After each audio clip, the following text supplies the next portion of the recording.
Entahlah 747 ke 777 kapal besar bergoyang. Lepas tu nak touchdown dia dia naik macam tu. Menjerit. Lepas tu speaker terkeluar tau. Boom macam tu.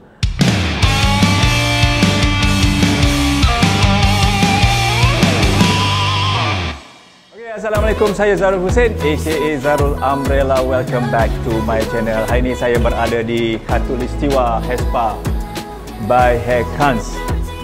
Dan owner Hespa ni adalah rakan saya yang mana akan jadi tamu untuk video kali ini. Jom kita berjumpa Sherry Ibrahim. I wanna be a weekend lover. Yeah, I'ma be the best damn lover you got. I wanna mess up your covers. You love, you love, you love. I don't wanna meet your mother. Never ever ask me how I've been. Remember why you have my number. You love, you love, you love. I'm the best thing that has ever happened to you. I sebenarnya tertipu kan. Masa sebelum pergi tu, I ada kawan-kawan dekat sana yang daripada MH ke sana. Ramai. One of them, few of them lah, my very good friend, my best friend, semua dekat sana masih lagi. So bila I dengar diorang punya cerita tu, yang I pergi interview tu tak puas hati. Diorang pergi Vegas, diorang pergi all the routes yang macam bestnya kan. Ada Moskow pergi Moskow ada banyak macam-macam. Lepas tu masa pergi nak landing tu, diorang katakan diorang tu macam Dubai tau. Lepas tu kan, I ingat lagi nak landing cakap, apa pasal ni macam desert je ni kan. Dubai tak macam ni weh kan. Dubai kan airport dia macam wow. Ini macam, oh my god, I kata tipu. Lepas tu, macam mana ni? Lepas tu airport dia macam kena naik bas. Lepas tu yang datang ambil suitcase kita orang pun macam lori, macam terbuka macam ni kan. Oh my god, I made a mistake my life. Tapi tak apa, ni apa yang I pilih, so I kena, tak ada choice. Tapi bila dah sampai dekat dia punya apartment tu, macam impress. Wah, besarnya rumah. Ada bilik seorang. Lepas tu I jumpa my housemate. So to be honest, I sangat-sangat happy kat sana. Tapi ada pengalaman juga kat situ. I memang happy kat Doha tu. Benda yang I nak buat, I dapat. Dan I made the right choice for 3 years. Walaupun kerja stewardess tu bukan benda yang you suka buat. Mungkin sebab the experience that I had in MH, I bawa ke sana. Itu pun kawan-kawan I kata, you jangan bawa ni tau, style MH atas sini. Tak faham?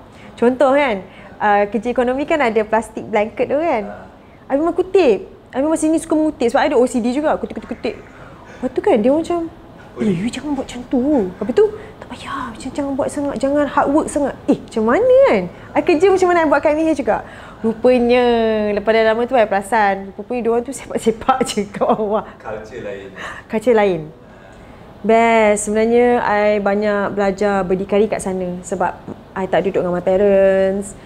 And then, semua benda kena buat sendiri.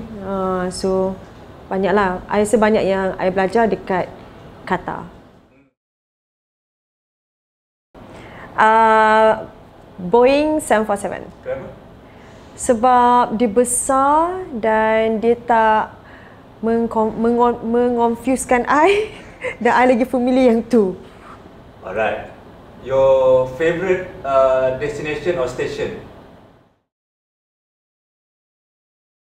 Los Angeles. Kenapa?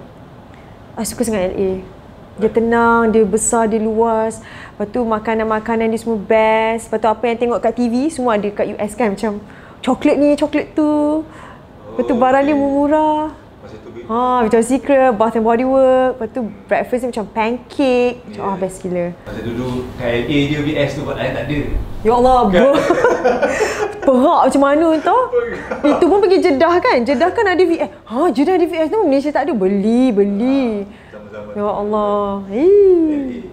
LA. London tak suka London along the way until now I suka. Tapi zaman fly London tu macam bagi I, itu pun I punya first wide body layover they call it. Let's stop layover. Oh, London. London my first wide body punya night stop. dekat MH. Qatar memang Europe je all the way kan. And of course I love LA dengan Stockholm kot, Sweden. Itu pun relax kan? Suka sangat. Relax orang-orang. Oh my god. Montreal, Canada. I love Montreal. Dia ada French dan English. Lepas tu orang-orang dia macam tak judging. And then dia sangat macam peaceful. Hijau, lepas tu relax. I suka sangat. Sikit. Ada I think Melbourne, Singapore. Malam raya pertama. Ya, masa MH kan I tak pernah ambil leave sebab saya itu tak kenapa. Satu, I tak kerti sangat nak apply leave kan. Macam leceh benar. Second, I selalu kesian dekat leading. I dah lama tak cuti. So, I rasa macam, tak apalah cuti I ni bagi kat senior. Turut I kan? Ya! I masih jadi macam tu. So, during MH, I tak pernah cuti raya. Kecuali ada 1 tahun tu, flight I petang. So, I sempat balik Kuang sekejap dengan my parents. Lepas tu, my parents hantar kat Subang. Kat hub tu, pergi. Tak sedih sebab rasa kadang-kadang diorang ni lagi memerlukan leave tu sebab diorang kan ada anak lah. So macam tak apalah, bagilah sisi diorang ni. Itulah untuk korang semua. Kalau passenger I tak berapa suka, China ni passenger kot. I tak suka sebab diorang too loud.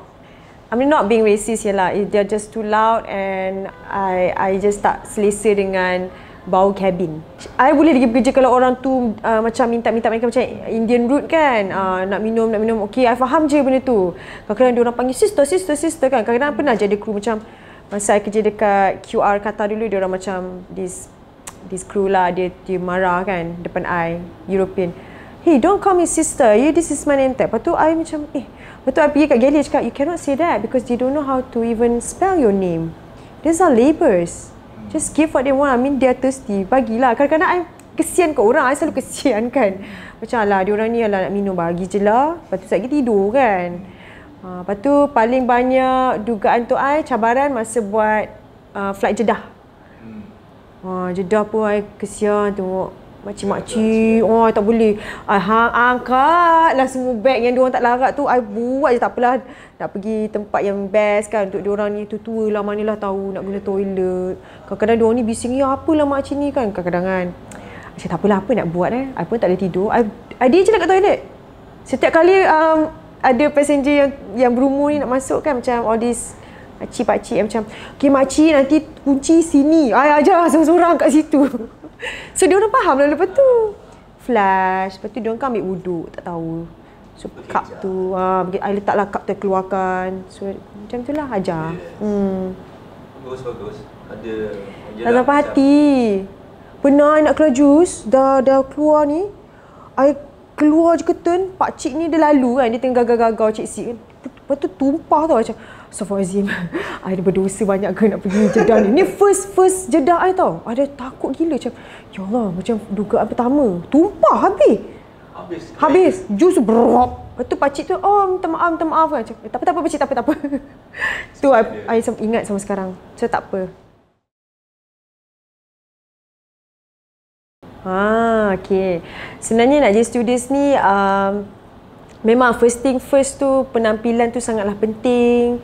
You kena orang kata apa, bersih, macam your nails. Macam I dulu, kalau kan kalau I pergi flight kalau I tengok chief dengan IFS tu macam CSD IFS tu macam bici kan, I sorok kuku I. Sebab I dulu memang ada satu habit yang kuku I mesti kena panjang dan well manicured. Colour silver, colour food pink, memang macam tu. Tapi kan kalau chief tu ni, kalau light load ada check kan, akan duduk macam ni. Syarizat, BC1, apa galley? Mesti galley atau first class. Tapi kan kalau ada gang ke kat belakang kan, macam I buat macam buat selekeh lah. I buat ban yang macam ban selekeh. Tapi kalau shadow tu tetap 3 lah. Itu memang tak akan fail lah. Christian Dior tu mesti 3 purple, 3 biru. I ada beli 2 palette kan. Itu confirm. Terang-terang makeup I. Tapi kalau I suka chief tu macam baik, I feel macam ni duduk. Nampak nails. Confirm lah mesti business class punya. Macam confident. Oh, itu tips dia Tapi I pernah kena dengan seorang ni, dia mengamuk dengan I sebab nail polish I kena putih. I ingat je kata, "Are you putting liquid pepper on your nails?" Macam tu. No, this is white. No, you better remove when you get to LA. Masa tu pergi LA, kau colour putih pakai. Tapi passenger compliment je. Oh my god, tu kelakar. bagus. Ada cara duduk untuk dapat working position Confident. Dia bila orang tengok kita confident, terus kita akan, of course dia akan confident letak kita kat depan. Jadi kena bersih, kena well groom. I selalu dapat compliment tu, kasut licin, kasut kilat, I beli yang apa tu, polis punya tu. Macam tu. I suka. Paling tak suka upper deck. Upper deck yang paling, upper deck tu kan penuh. Lepas tu kena layan lagi take crew kan. Macam, hello, tak adalah. I mean, banyak kerja kan dengan gaining sempit tu. Okay. Ini kita masuk yang special sikit. Okay, kalau Pax asking you to store her or his bag, apa you nak jawab? Okay, if the bag that I can store for the passenger ataupun macam tengok dia banyak barang ke apa ke, maybe I just macam okay je I buat. And let's say dia dengan baby, dia seorang. Kalau dia seorang, kalau bag dia besar ke apa ke, macam do you mind to carry this bag with me together? I will say that. I will never like no, but I will ask her to or him to assist me. I takkan cakap no pada passenger. Tapi I akan cari solution. Okay lah. Yeah, sure, but do you mind to carry this bag with me because I think it's kind of heavy. So angkat sama-sama. Macam itulah. Passenger want to change seat during boarding. Wow, apa ni? CSG ke apa? IFS ni? Tiba-tiba check flight lah ni kan? IFS tanya dia ni. Okay, first of all, Sir, can I see your boarding pass? Okay, gitu. Okay, may I know why, what's the reason that you want to change your seat? Or maybe dia nak duduk dengan family. Okay, for now, do you mind to just sit on this seat first? I'll come back to you in a short while. So, I akan check lah. Kalau dah dapat sheet tu kan, passenger information sheet tu, I try to arrange lah. Lepas tu dah macam nak close door, macam nampak ground staff dan ni. So, I tengok dah dapat sheet tu, dah confirm dah kan. Passenger semua dah masuk, baru I tukar. Okay. Kalau tak sempat, after take off. Let's say dalam satu flight tu ada seorang ni yang takut sangat nak fly. Dia cakap kat you, I takut nak fly. So, apa you nak cakap kat dia? Pernah alami? Pernah. Dia cakap apa kat dia? I cakap, I tanya dia ada apa tu, anxiety or macam, kan setengah orang dia naik kapal terbang, dia itulah anxiety punya tu. And then kalau dia punya seat dekat window, so I try to change his seat to the aisle seat ataupun macam to the empty seats. So dia tak rasa cramp. Kalau in economy lah. Kalau macam business ke apa ke, maybe I offer like drinks, macam cold drinks, juice to calm the passenger down first. Ataupun maybe tanya like history.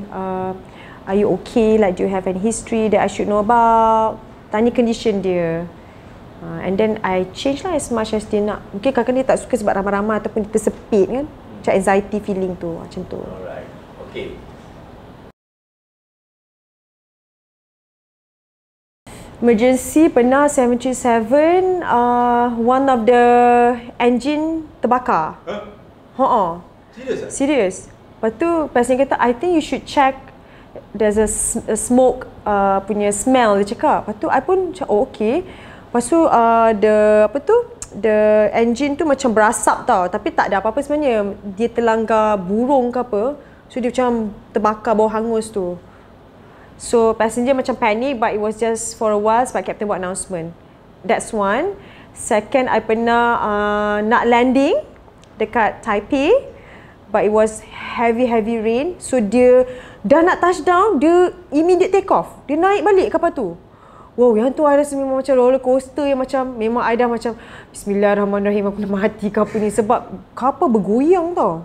Dah lah 74 ke 777, kapal besar bergoyang. Lepas tu nak touchdown, dia naik macam tu. Passenger lain ada yang menjerit. Lepas tu speaker terkeluar tau. Boom, macam tu. Macam something came out, I think speaker. And then juice soup I dekat main deck, semua tumpah keluar. Reason dia sebab diorang tak nampak runway. Diorang kena naik balik. Sebab dia tak nampak. Lepas tu kapal macam ni. Sebab hujan lebat.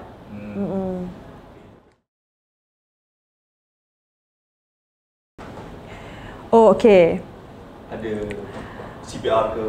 Nah, I tak pernah counter CPR. Sebab ada satu cerita kelakar. Kapal kecil masa kat Qatar. From Kathmandu to Doha, Nepal. Lepas tu banyak French punya passenger. So I was one of the crew at the back. And all of us semua stewardess. Tiba-tiba this passenger kan, kapal kecil kan toilet lavatory dia macam ni kan. Lepas tu pintu dia kan macam pepek macam ni kan. So tiba-tiba dia macam dia tengah pee, dia tak lock door. So dia macam tertolak-tolak pintu tu. Pintu tu kan macam lembek macam ni kan. Tiba-tiba kita orang macam how come the passenger didn't lock the door? Kita semua perempuan kat belakang kita macam tak apalah. Tiba-tiba dia mungkin dia tak sihat, dia faint tau. Dia faint, dia terbuka pintu tu, dia terbaring on the floor dia lah. Sebelah tu toilet juga. So dia terhantuk macam itu. Lepas tu dia tak pakai seluar. Kita orang semua macam mana ni kan? Macam the first thing first kita orang macam macam tu tau. Tapi I don't know why, bukan I nak brag. I bukan nak brag ke apa. I orang yang sangat macam takut kalau I buat silap. Tapi bila emergency, I sangat cepat berfikir tau. Macam orang lain dia macam shock macam tu, I terus ambil blanket. Sebab orang lain macam panik sebab dia bleeding apa semua kan. Dia macam faint je macam tu kan. So student lain macam, yang seorang tu budak baru dia macam oh my god, dia shock tau. Dia diri je tapi dia tengok oh my god macam tu kan. Lepas tu I cakap okay never, you go and inform the leading. I cakap paging lah. So paging for doctor apa semua. I ambil blanket, standby oxygen water. So actually he fainted because maybe dia tak cukup rest ke apa kan. That's one. And there's one more, baby. The baby was crying all the way, night flight. And then I cakap, did you offer anything? Sebab tak ada orang attend dia, kesian tau. Baby tu nangis je. Rupanya bila I borak dengan mak dia, I perasan tangan mak dia macam ada darah. Rupanya budak tu dah jatuh dekat seat. The bleeding teruk tau. Yang macam non-stop bleeding kat kepala. Mak dia tak perasan. Itu pun stewardess lain semua terkejut. I terus ambil towel apa semua. So sampai tu je lah. I tak pernah counter macam CPR semua belum. Ni dah sure tak pernah lah. Kematian dalam kapal? Kematian tak pernah. Confident, passion, dreams. Kami kau semua berangan ke nak pergi sana pergi sini. So you must have that dream, baru you macam nak buat kerja tu, I rasa. Sebab I tak rasa semua orang happy dengan kerja as a cabin crew. Tak seperti yang mereka sangkakan. We are not just that, but we are actually everything yang until today kalau orang letak I kat mana-mana pun actually I boleh survive. I boleh travel seorang tau. Macam I can go London, can go New York by myself. Yeah, that's why you need the confidence to work as a cabin crew.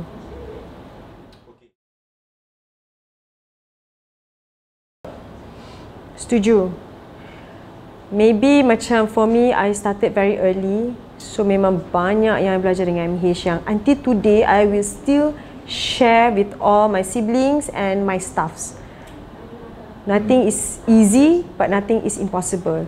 Sometimes memang you rasa you tak happy nak buat, but you have to just go through it because setiap langkah, hari, jam, minit tu, you will learn something. Macam I tak senang kat MH tu. Macam I rasa I struggle sangat kerja sebab I tak happy. So I kena buat sebab work. And orang lain macam pergi holiday kan. I 18 kerja hari-hari ikut drive. Daripada Selayang tu I pergi hub sorang-sorang. Sampai my parents kena pindah untuk I tau. Sampai macam tu sekali. Sebab tu I selalu macam appreciate benda tu. Dan apa yang I belajar memang I akan bawa sampai hari ni. One thing, not only my business as an actor, semualah apa I buat, I think timing I sangat-sangat menjaga timing. It's either I come half an hour earlier ataupun kalau lambat pun 10 minutes. I will never be late macam 30 minutes because atas suka orang tunggu I. Apa pun, I boss ke, I staff ke, I kerja bawah orang ke, company orang ke, benda tu first thing first. Punctuality I tu memang I jaga daripada dulu. I tak pernah ada masalah lambat. Even dengan MH, I drive pada Selayang ke, pukul 3 pagi drive. Banyak kes rogol kat tempat parking hub tu. Betul, I make sure datang well prepared. Well prepared. I think for the future crew, you have to be very orang kata bertanggungjawab. It's not just that.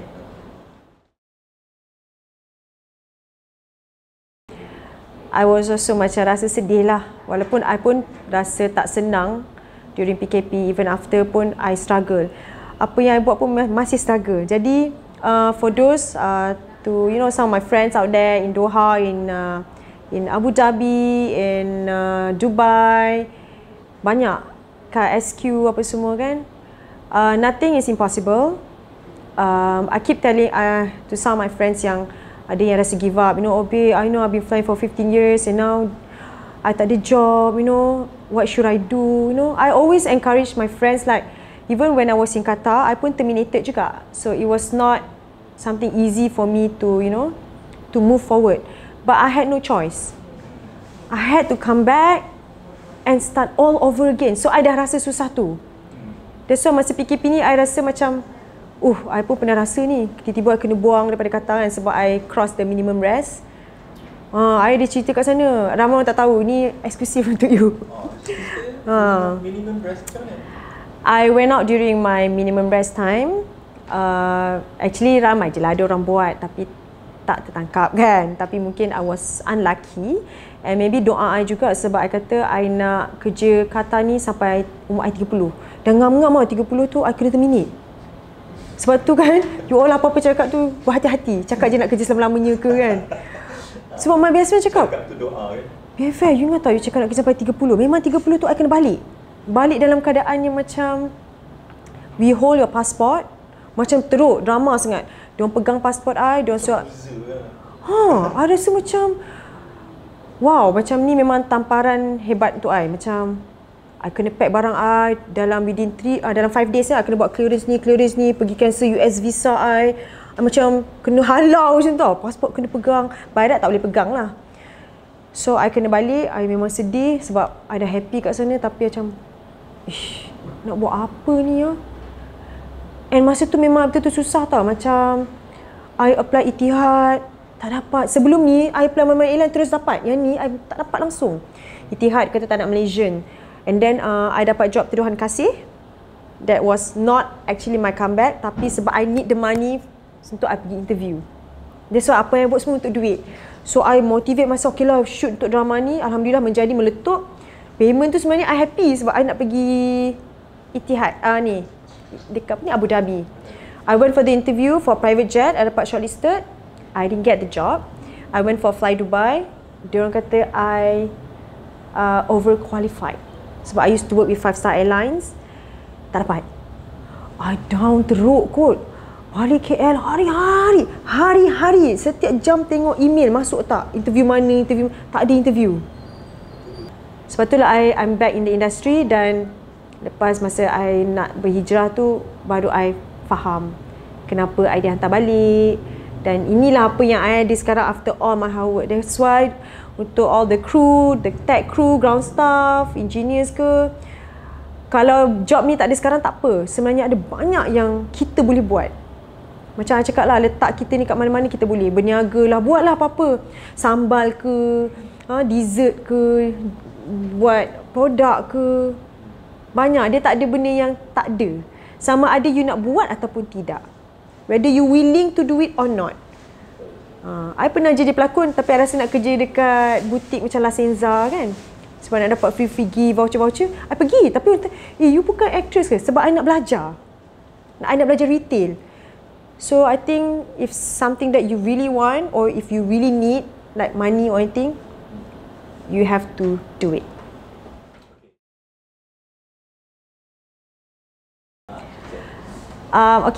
Sherry ada salon di Publica, Khatulistiwa Hair Spa by Hairkuns. Alhamdulillah dah setahun.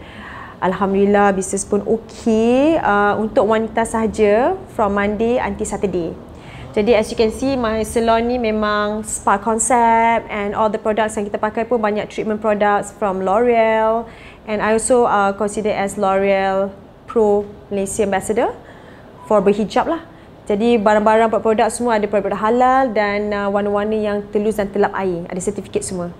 So dalam ni semua ada toilet, ada tempat semayang kalau nak semayang. And tertutup lah. So once those with hijab masuk, dah boleh buka tudung dah. Staff semua perempuan.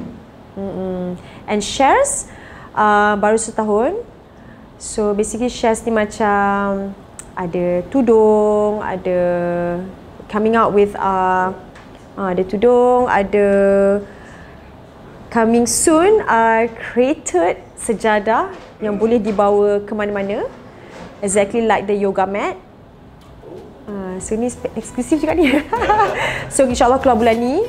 I buat untuk pasangan lah. First time I buat shares ni untuk lelaki dan wanita, untuk husband and wife. They can carry around, they can wipe the prayer mat, ringan, digetah, bukan kapet semua. So insyaAllah keluar dalam bulan ni. Dan banyak lagi lah, nanti ada lagi. Thank you so much for having me, Abang Zarul. I'm so honoured lah. Masa tak dapat buat tu macam, kenapa banyak halangan ni? Tak apalah, I cakap kan, mesti akan buat punya. Sebab memang bila you start buat benda ni macam, baguslah Abang Zarul, sebab you appreciate all the crews, you buat story kan about our past life, kita punya aviation apa semua, which is juga dapat membantu for those yang baru-baru. InsyaAllah mana tahu lepas ni dah okay apa semua kan. Maybe you guys gonna be one of the cabin crew or tech crew one day. So insyaAllah. And guys, do not forget to subscribe Zarul Umbrella YouTube channel because there's so many information dekat situ. Support him.